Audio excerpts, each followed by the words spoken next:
I just feel like Order made them angry yesterday, and then Legacy just smelled blood in the water, Rusty. Yep, that was one of those games, man. Not sure how else to explain that one, but the second the Nexus died, it was like a 23-minute victory. Like, all right, Legacy, they definitely took that loss in their stride and came back swinging. Spawn, what was the takeaway for you for Gravitas there? Is it one of those things where you just lay back and let that one happen and then move on with your life, or? Yeah, I mean, ultimately, if you're Gravitas, you probably are preparing more for some teams than others at this point to get some needed wins and try and sneak into playoffs. I don't think they would have come in with a heavy prep strategy against the Legacy lineup. And I think that at a certain point, you just have to concede when a player is better than you.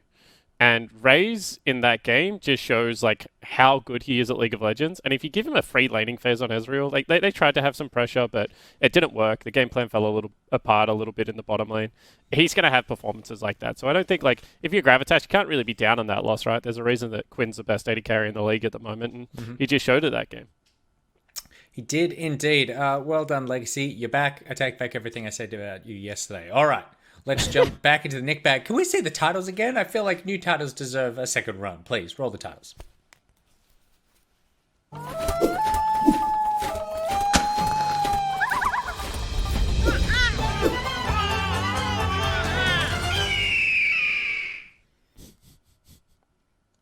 Fun fact that that baby Nick was there to get his ears pierced.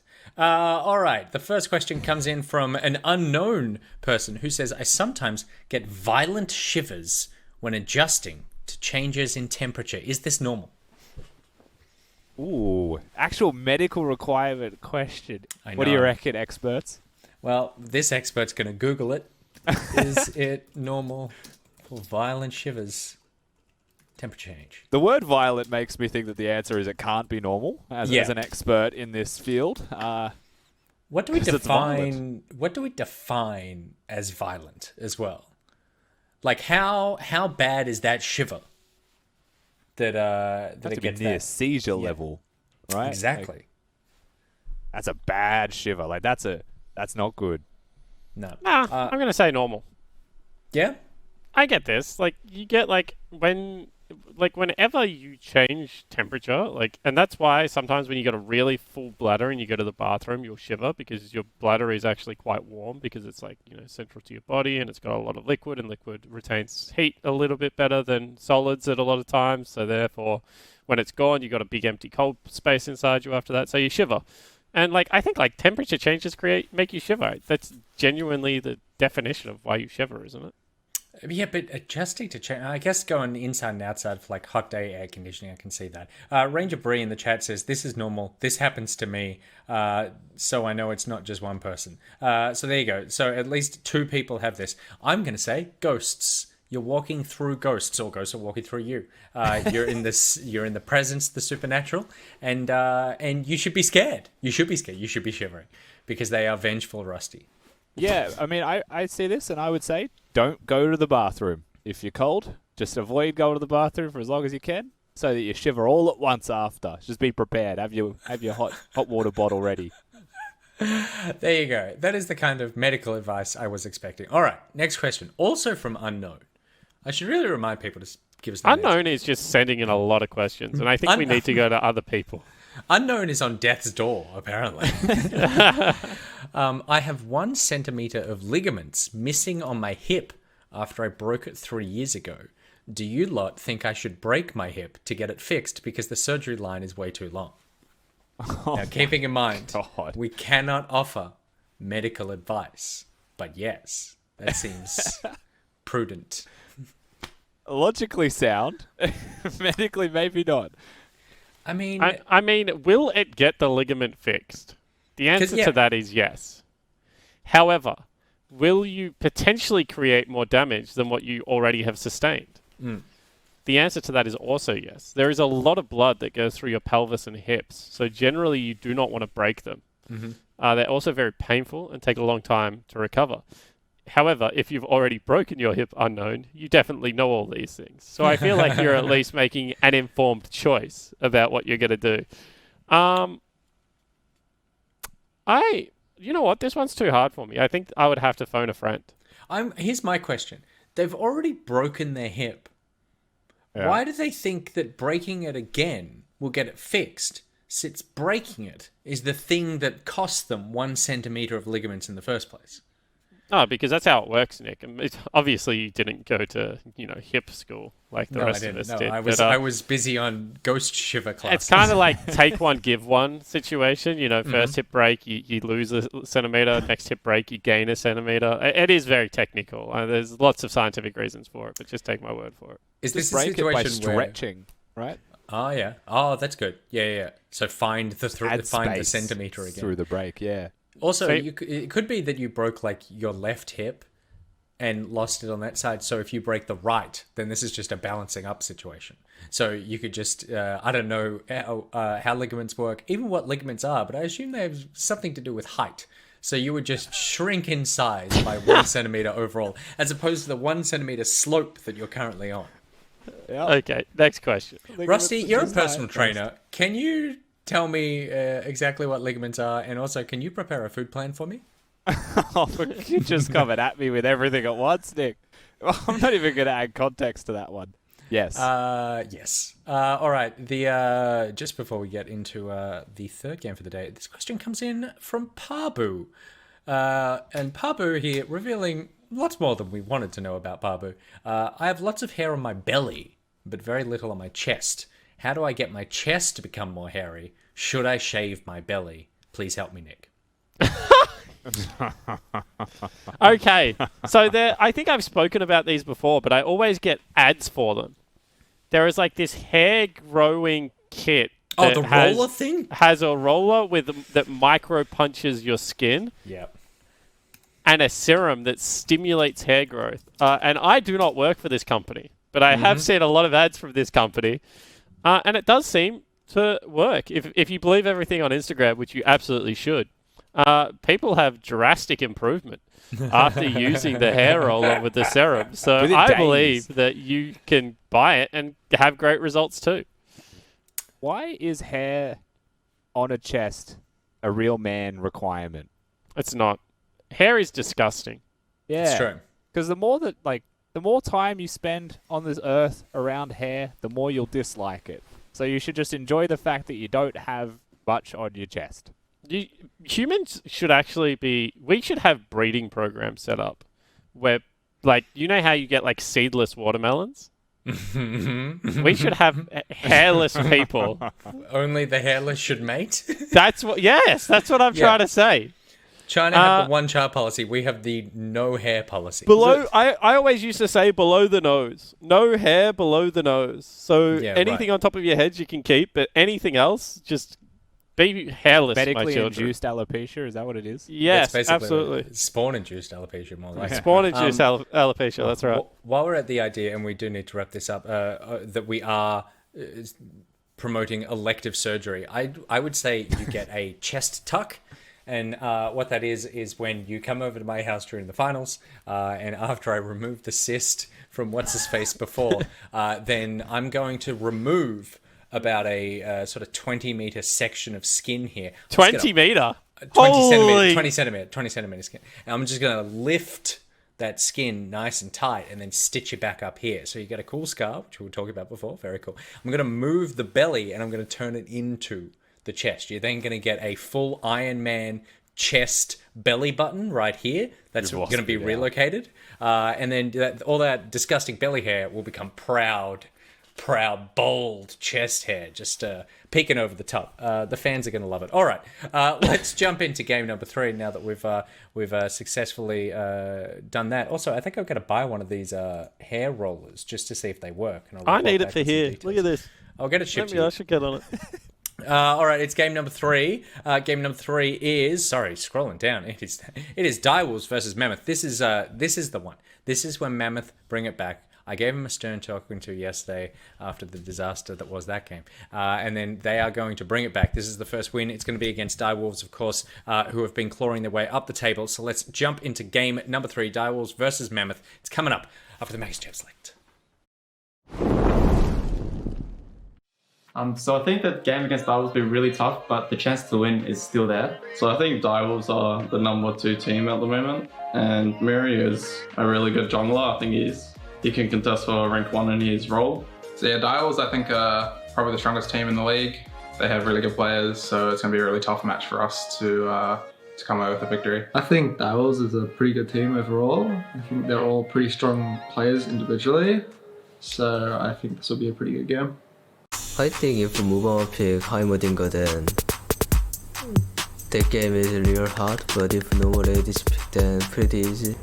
Chang's looked pretty good when he was playing Yasuo, but I think if Yasuo is banned, I'm probably going to beat him, yeah. What else does he play besides Yasuo? He plays Ahri and Yasuo. How's his Ahri in competitive? I think Ahri, he's like pretty good at Ahri, but Ahri's just like a terrible champion, so yeah, kind of unlucky timing for him. So Lived, as a rookie, he's really hardworking and pretty good, so I respect him in that case. But the biggest problem he's going to face is when he pops into champ select and sees his bot lane, not dodging, because I struggle with that in solo queue, so hopefully he can pull that off. This week, you're versing Mammoth. Mammoth supporters Artec. How do you think he's going to fare? Think he's not too good, but not too bad, I guess. So, yeah, I'm not too excited to verse him.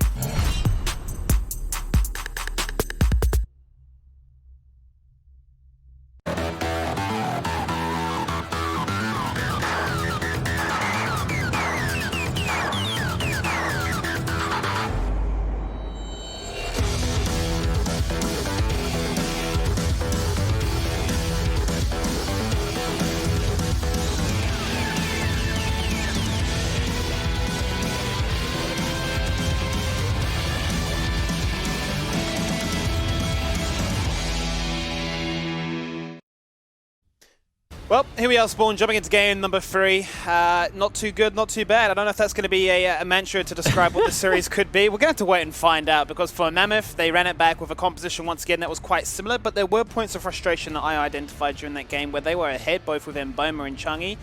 Significant item advantages, just never found a moment to actually showcase to their opponents why they got to that point in the game. We're unable to make sure that that mid-game exploded further, but for Direwolves, there were some moments of craziness, right? The biggest standout for me was when Chippy's 1v1 Chaz's Echo, and I think, as you said, didn't even know how much damage he actually did. I don't even care about the other game scheme because Varus has just got through pick ban. Okay. And they also banned Callista. So generally what happens at the moment is if you want Varus to go through, you want a Callista lane into it because Callista is one of the best early game bullying AD carries. Yep. And you can start trying to bully super early. But if you remove it and you give them Varus, you must have some insane cheese. Is this the Heimerdinger? Is it the dream? Is it happening? I'm going to say Mboma mid lane on Karma, Chungi Artec bottom lane, Gragas Yasuo. But Yasuo's banned. Well, GG to my gameplay. GG to your game plan. It's all out the window. Who knows what's going to happen here? They've potentially shot themselves on the foot is essentially what you're alluding at. In scrims, I would drop the lobby and say 1-0 and just, go next already. I think the Direwolves draft is way too good. But I do have pretty much everything they like. We've seen Mir just always, whenever given an opportunity, go for the Lee Sin. This is most played this entire year. The guy loves it and he gets so much success with it. Varus, as you already highlight, the fact it's been let through. Question marks in the chat for that one, and Shock is most played in the Syndra as well. Now, Orianna is still up and available. That is what Mammoth played yesterday, so whether or not Chungi will want to go for that. I do see a Lucian is a potential flex pick. I'm very confused as to what's happening in the Mammoth draft. It's a bit of everything, isn't it? It is. It's just a bit of a mixed bag. Potentially, you're looking for Lucian Karma bottom lane. Lucian did get a buff of about 1,000 range or something on his Q. So it just goes forever now. It makes him a good matchup into Ezreal. I don't know whether it helps him out into the Varus at all. Banning away Tahm Kench is good because it means that if there is an aggressive kill lane that you can play, maybe that's a Lucian mid or something, or you have a really aggressive support that's going to come out. Obviously, Tahm Kench, one of the best supports of being able to save something like a Varus, but there are others available. You can still run something like a Morgana or something along those lines to be able to try and win out on some of these lanes. But it's kind of what you were saying. The Direwolves mid-jungle 2v2 right now just looks completely in their wheelhouse. It's comfort, it's the AD AP, it's kill setup. Yeah, it's definitely... Oh, there you go. It's Pantheon support. So that's the kill lane that they're going to run. They're going to run Pantheon Lucian. Sounds like a good kill lane to me. we haven't seen much Pantheon support, I think, in the OPL. In fact, I'm going to say we've seen none of it, but we have seen it around the world a lot. So I would be very confident to say that's a support. We've seen one that I remember when Did Rogue played it. Rogue on Pentanet, yeah. That was the one game that I remember way back at the start of the year. All the back globals. He's a really good Pantheon as well, Rogue. Actually, I respect his Pantheon a lot. But honestly, it looks genuinely like Mammoth didn't have any bans. This just feels like Draft Kingdom. That looks like the best champions in every role for Direwolves. That's what I mean. It's nuts. I'm just looking through the numbers, and for the most part, it's pretty much everybody's most played this year. It's Comfort. Okay, complete Comfort. But they're going to play Pantheon Talia. Okay, well that's at least fun. I could see this working out from Boma and Artek. Kind of mentioned in the start of the pick ban, Skimmy, but yeah, Boma is a really good mage player. Plays a lot of Heimerdinger. So I think that is probably the best thing they could hope for. You know, Pantheon Talia, I don't know if you've ever watched it in Force, but Pantheon point click stun, Talia has the flick back through the pebbles, does an absolute truckload of damage, and then you can just E out any of the return damage with the Pantheon empowered E. So I think that maybe not as bad a pick ban phase as we would have thought. They have no engage, no initiation, but they do have very good damage throw. They have very good early game, so they're going to have to try and run over Direwolves. And you heard in their kind of pre-game that they thought Direwolves were the best team in the comp, so maybe a little bit of a cheese coming out here, Skinny. Well, it seems that way, because obviously the response then from Vital was, if I think it's a standard ADC matchup, I think it should be okay, but if I'm going to be going into something a little bit crazy like the Heimerdinger, something AP, something crazy, things should be a little bit wild and wack, and I think it caters to the strengths of Mammoth, that is, we like to play around our bot lanes. If we can try and get maybe that cheese on our side, then why not? The thing that concerns me is we are going to get a Karma top. We saw obviously yesterday with the Grasp and a bit of a variation as to the Frozen Fist into the Ardent Sensor and the Fiend. So just the variety as a whole, really, a collective for what Mammoth have brought to the table. I get very, very concerned if they fall behind in that bottom lane, if it's unable to achieve that lead. Just the overall comfort that Direwolves have just brings so much more to the table. Yeah, I completely agree with you. I think Karma Top is one of those champions that it should be so oppressive, but as soon as you make one mistake on it, it just doesn't feel like it is. It feels like you can free farm at your turret and then start pushing it back. I don't think the Wukong can ever kill the Karma in an all-in sense, just because of the empowered W Skimmy, but I don't think it's going to be all that phased by it. When you have a look at Lucian mid, it is one of those champions that should be very successful. If you dodge out of any of the E's on Syndra, get inside the the Q range, you're going to be able to put in a lot of damage very quickly. So, as you said, there is areas for this to work, but I just feel the burden of execution for Mammoth's comp is so high. Direwolves just have to farm, scale, get to 2 items, and they'll be fine. This is what they might be looking for, is early game advantages. That's going to be the Ignite, and Artek's literally going to walk next to him and watch him burn on down. They need moments like this. They need to hope that the dragons are in their favor as well, be it Ocean, be it Infernal. Mountain obviously being the first one there, but a first blood, just in the first minute at least, sets them up in a good place. Certainly does. Love walking onto Summoner's Rift and seeing a first blood coming across.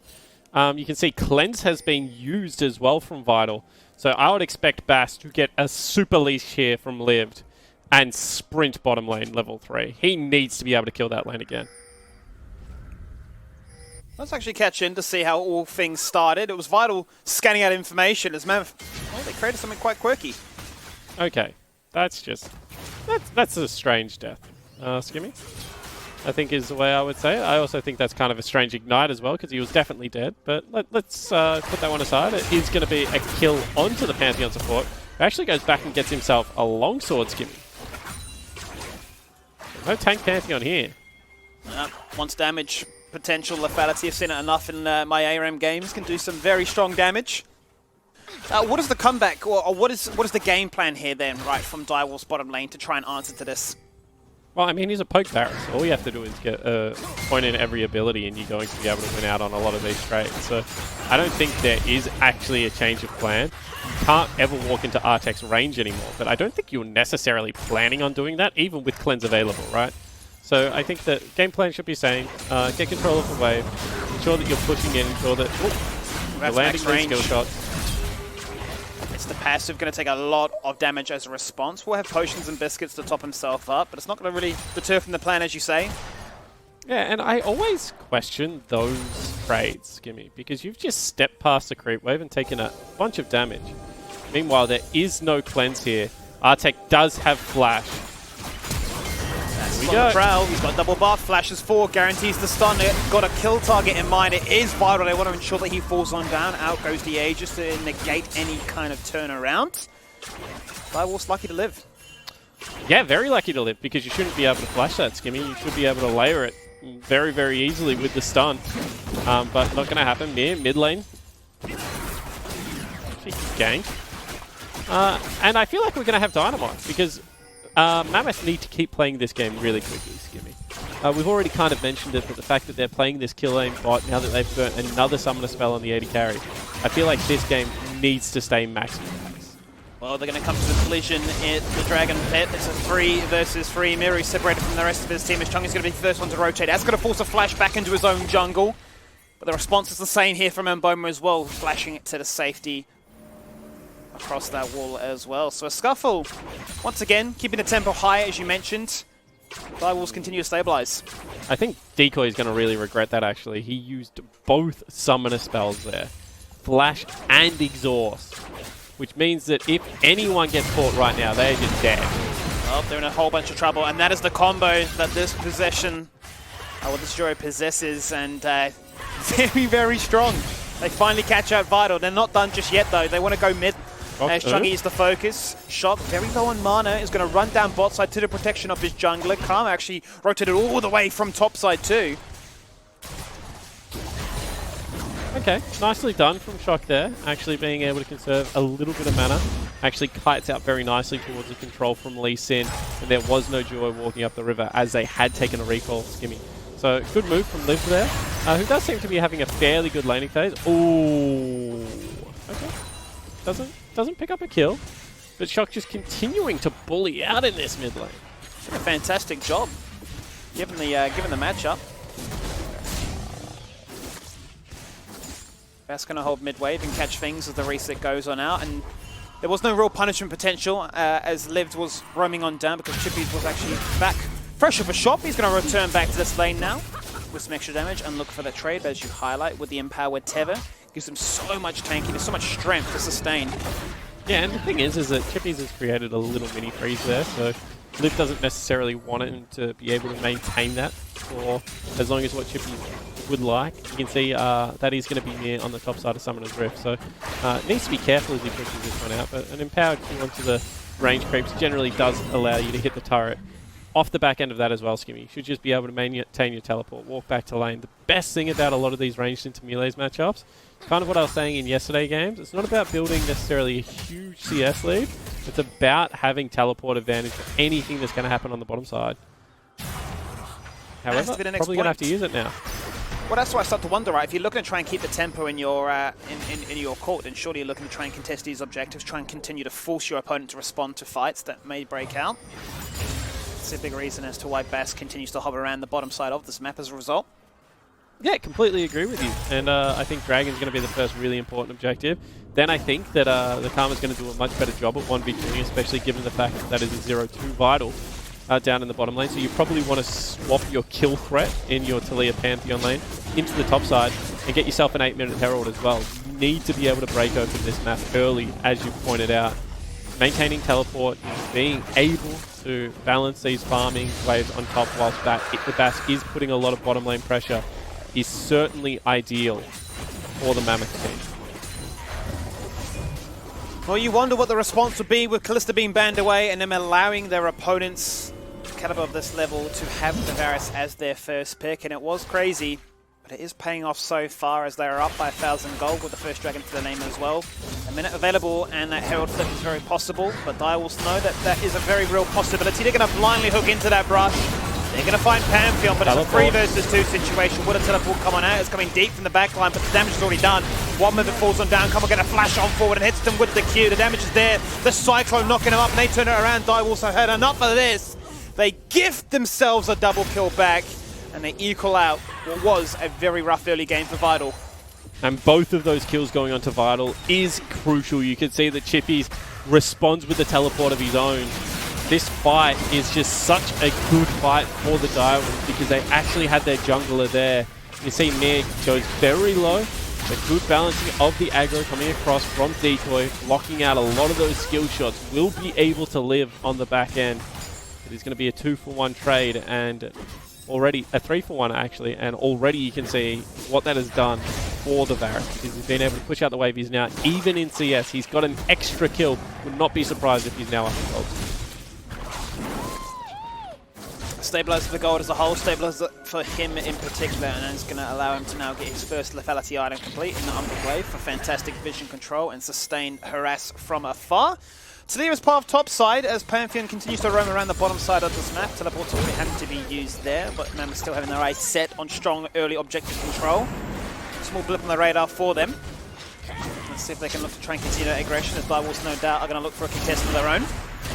Yeah, I mean, Direwolves are going to look to fight this one. Now that they have the Umbral Grave up and running, they're actually incredibly strong, Skimmy, so I don't see them giving up this objective.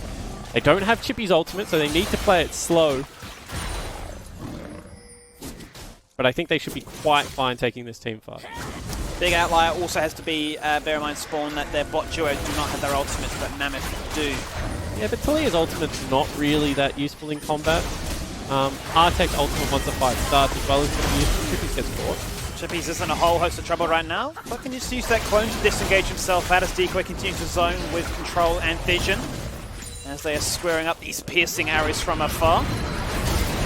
It's closer and closer to now Tech 6. Chain of Corruption goes out into the Bastards to flash away. Now the jungle zone out from this fight is favouring Direwolves as it stands. Out comes the seismic shove, but Direwolves say hello. They rock it with R1 and 2 of that Cyclone Wukong, giving them a birthday party of their dreams. They fall on down, they say thanks to the Herald and thanks for the money.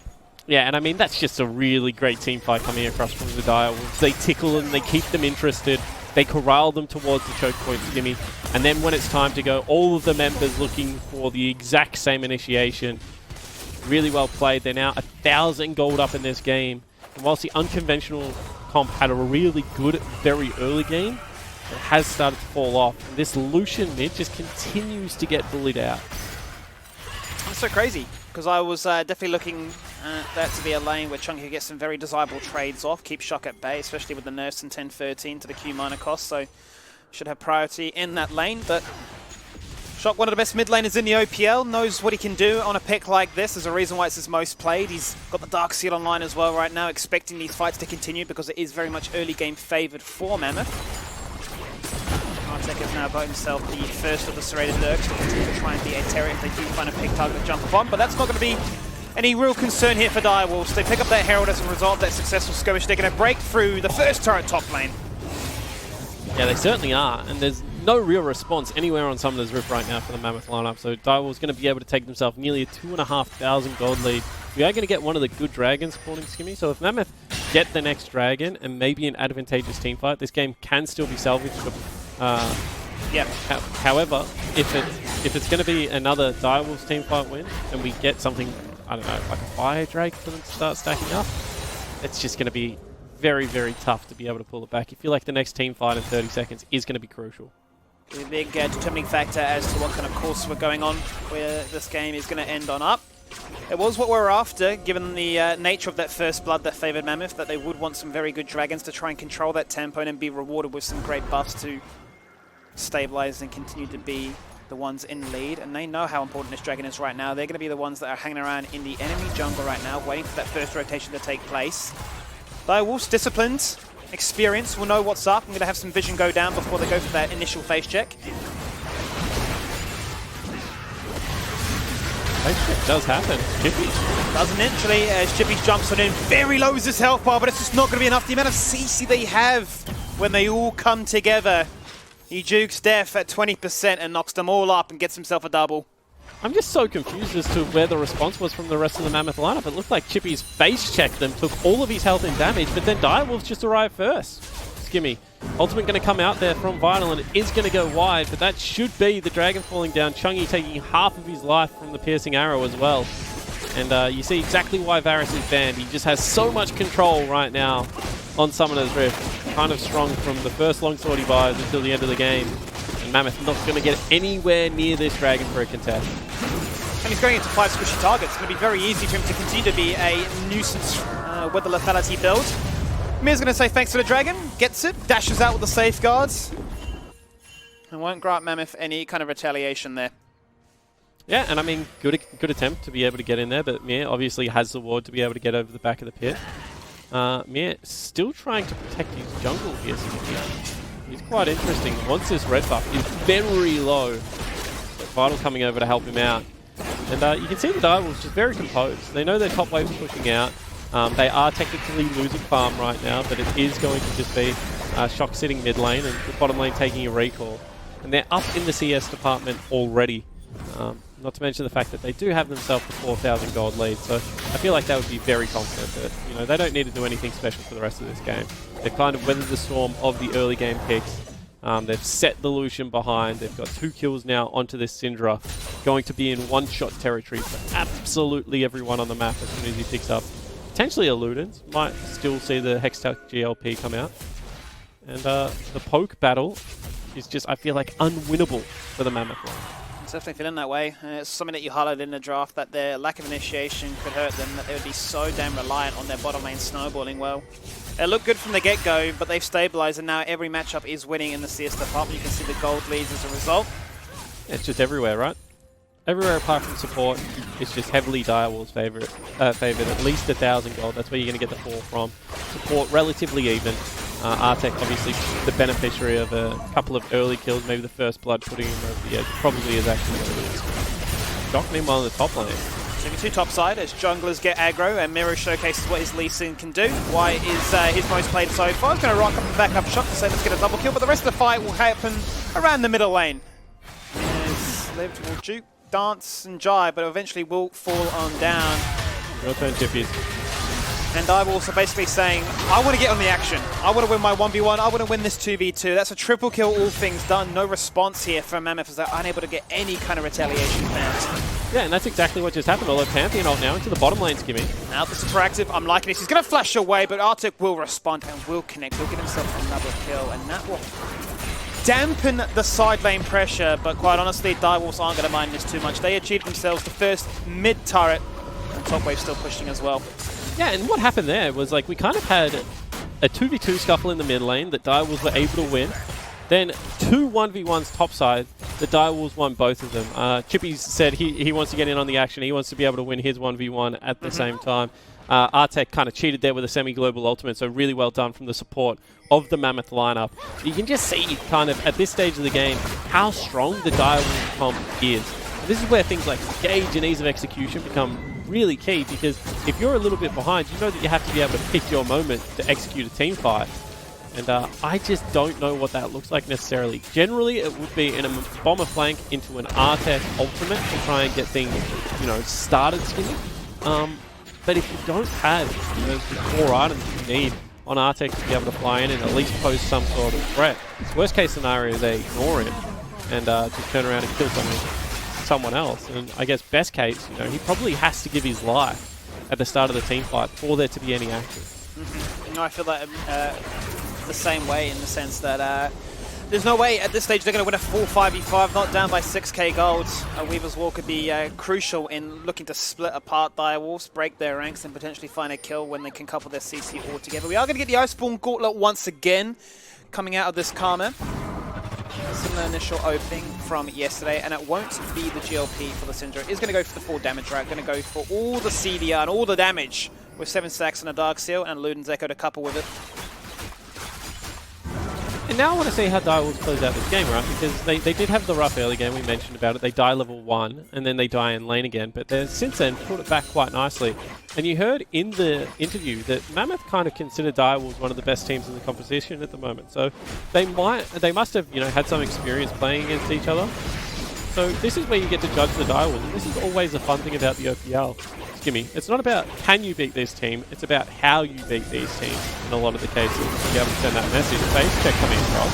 Well, that's a 2-man knock-up, and that's Arctic deleted before Yin has the chance to respond. The piercing arrow, half his health bar gone in an instant. Disgusting, absurd a reason it has been, no doubt, getting nerfed in the next patch. But we're on 10-13, and I will take those. The first Infernal Dragons up in 5 seconds, and you highlighted it.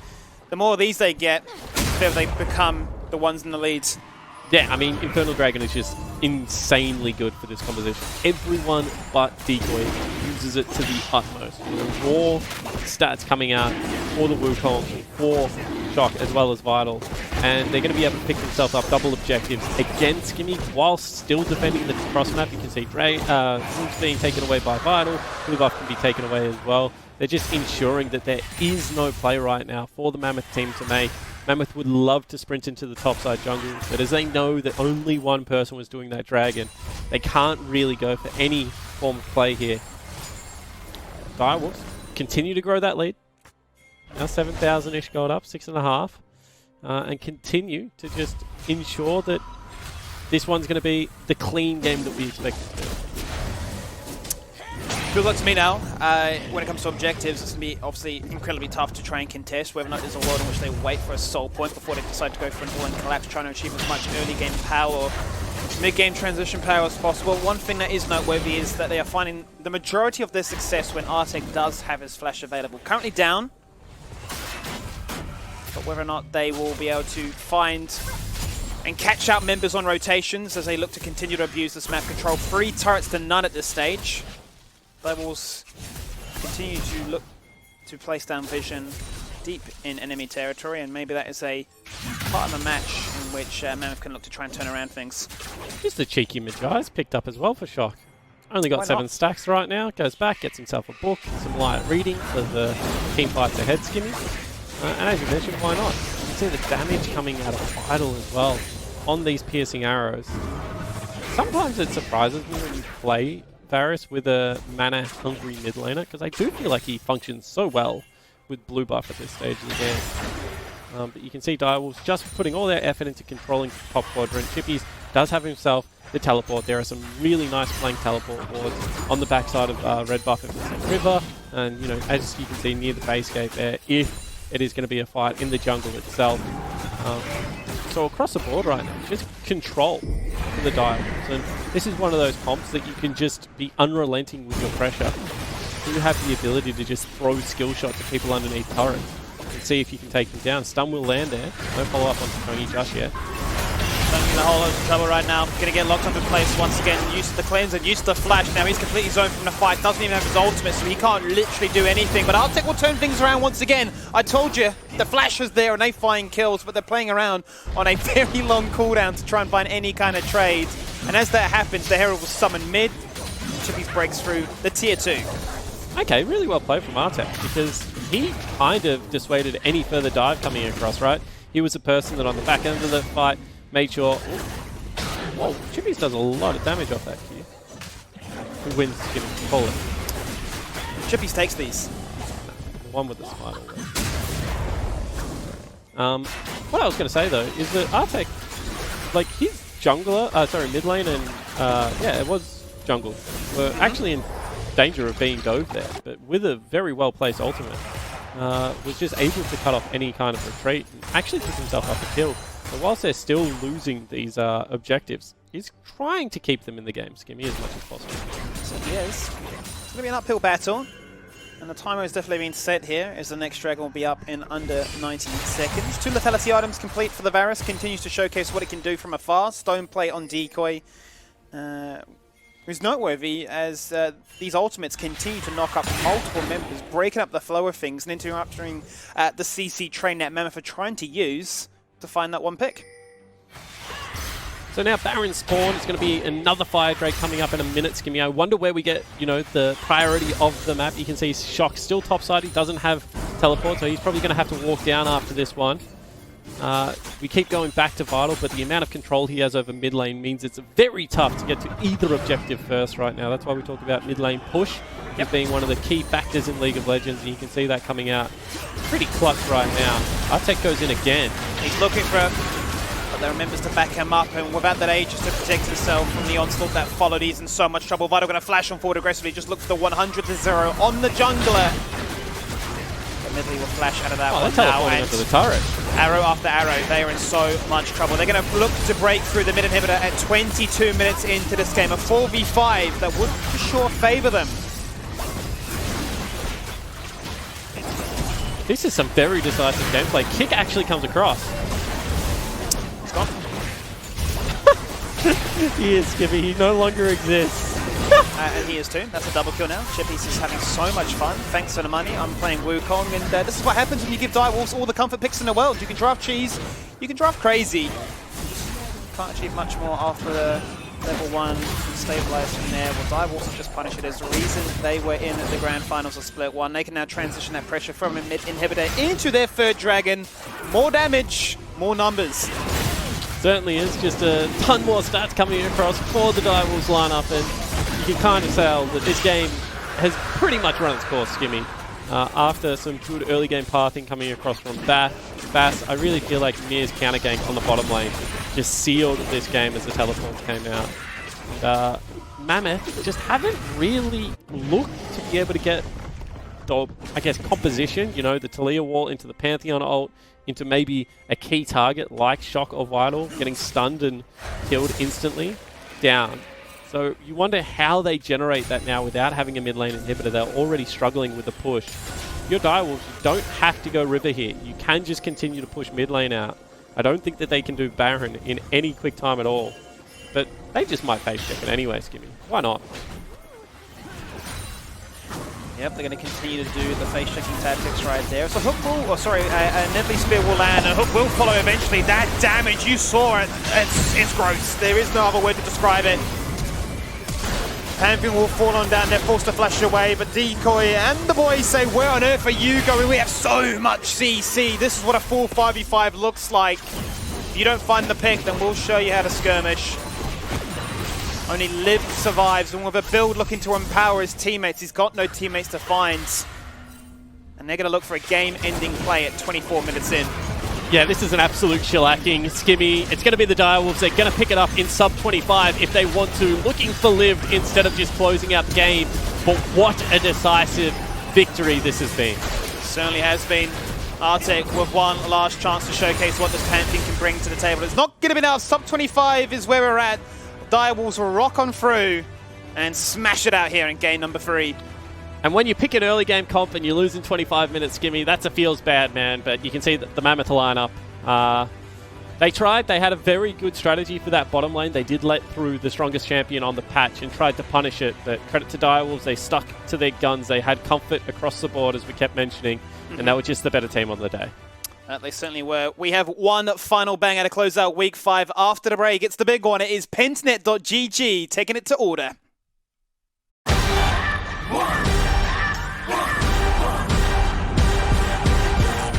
Today is the NeoSurf Cup, and we're going to be playing against Misfits, so hopefully we can bring home the win. NeoSurf is simple, safe and secure. You can go to your local shop and get a voucher code and use it online, preferably to buy League of Legends skins. He's got it! This is deadly! He's got it!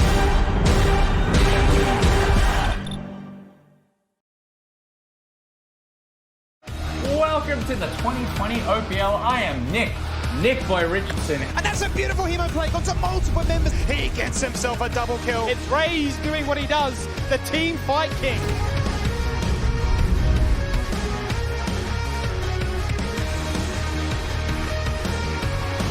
We love everybody. We love the OPL.